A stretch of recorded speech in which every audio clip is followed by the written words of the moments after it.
Hello. This is a very short um, after after the show preview of my review of the book the Five Love Languages.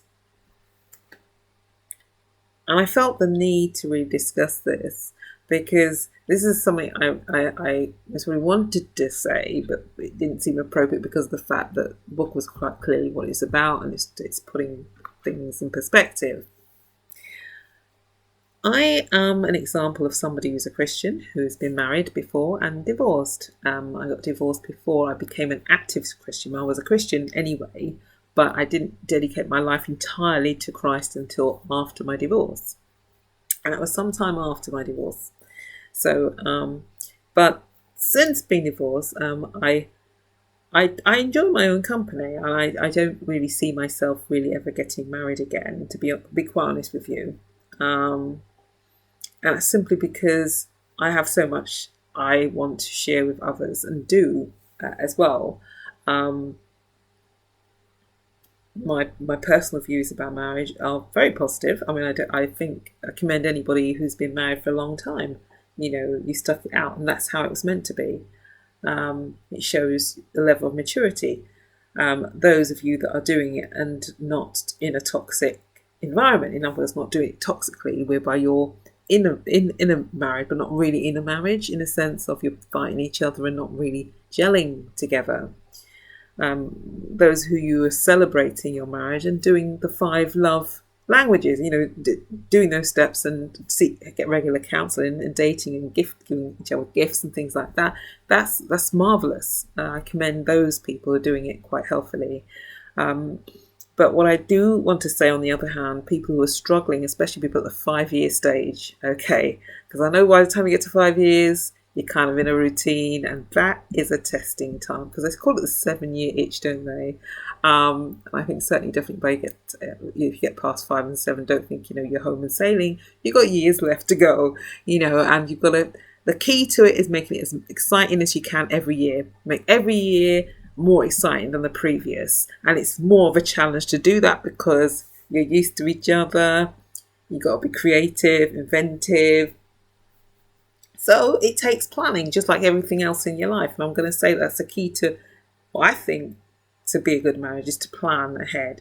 You know your partner, you know their likes, you know their dislikes. You don't want to rub them up. You just want to nurture them, bring out the best in them. And I think that is, if you can just sustain that and don't get flippant, don't get sarcastic, don't get bored with routine, and treat them like the doormat, or treat them like your scrubber, or your bin man, or you know what I mean. You just treat them like the day you first met them and how you felt them. If you can just go back to that time when you first saw them and you first met them, you didn't know them, you're just dating them. Date them over again. Be creative. And most importantly, if you are going through things, please, please, please don't have an affair and don't bring someone else into this, because it's unfair to that person. Because really and truthfully, what you are doing is, you most probably find that you're going to be reenacting what you're having with your partner with the other person once you get past the honeymoon stage of that relationship anyway, or just totally bringing this person in under false pretense, because anything that's not done in holiness, in total righteousness, God's righteousness, is not right, and it's never going to last, and it's never going to be really meaningful, and it's just going to be exactly what it is. An negative relationship that really is not lawful, it's not really wholesome, and you're not really doing the other person a favour either, because you're treating them like a bit on the side. And if you really love that person, you wouldn't treat that person like that. You'd sort things out and make sure things get done correctly. So having said that, I just really wanted to just talk a bit about myself. A lot of you see me obviously every single month talking about book reviews. Yes, that's what I do, book reviews. Sometimes people fire books at me, but if they don't really send them to me, I'm not necessarily obligated to put them up. So if I come up with a book, or if I see a book and I see, yeah, that one's a good one, or it's coming to me to just put this one on, which I think will benefit a lot of people, I'll just stick it on. And I really feel that the book of the month for November is definitely The 5 Love Languages. I think a lot of married couples, I feel, would definitely need it. From what I've experienced over the past few months, I really feel this is a time to really just drive this message home to people so they can pick this book up and start working on themselves. And I think it's a lovely little gift, I think, going into the Christmas month, to try and encourage families to stay together. So that's just my candid view. What else do I want to say? Just basically that, yeah, I'm not looking for a partner, so please don't feel some of the titles she puts up, what is he on about? I mean, I know recently I put up one about liquid love. That was just because there's a young lady that obviously her book intrigued me, and I love the Lord, as you all may be aware of, and anything to do with loving him, that's me, because that's what I do. I love him entirely. Anything about love, and sometimes when I voice my affections for the Lord, some people feel, is she in love with the man secretly and she's just voicing this because it sounds very much to me like a very carnal thing, but it certainly isn't. Some of the music I put towards how I feel about the Lord, some people are thinking, is she talking about a man? No, I'm not. I can assure you I am talking about the Lord. The Lord means so much to me. All the love I have goes to him for the things he's done for me. I am so overjoyed, over thankful, over grateful, and I love him forever and ever. And I could never love him enough or express my love for him enough. And I think when you get to that level of understanding how much he's done and he does behind the scenes, you could not but love him. And any which way I show my love for him, I just express it. I'll just pour something out that's on my heart. And a lot of the worship songs, especially the ones about love and intimacy with the Lord, they move me to tears sometimes because it brings out what I really feel about him and how he makes me feel. That's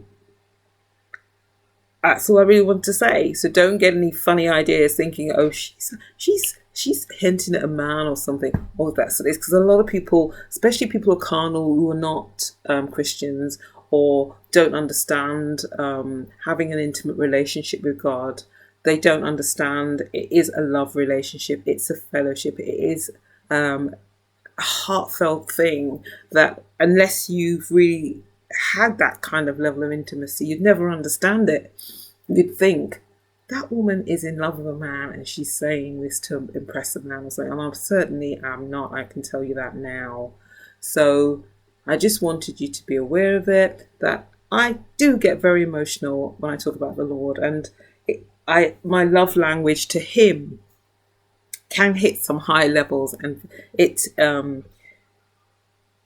is a love that is deep. And I express it anyhow, and the books I review are to help his people, to coach them as best I can, help them with any issues they might have, and challenges I know I've had that they might face and might need assistance with.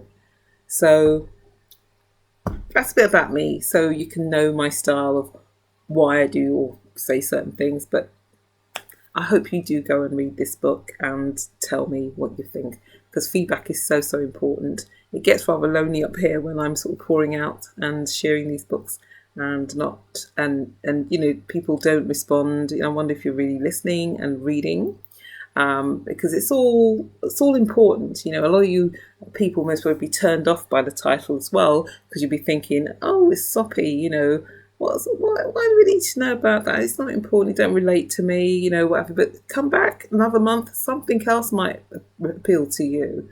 But everything I put on here is important, and it's for a reason. And it might not relate to you, but someone else it may help. So don't just think, oh, it didn't appeal to me. Try and share it with others, because they might be interested, and certainly would find help and assistance through it. Okay, so that's it. Okay, take care till next month. Bye bye.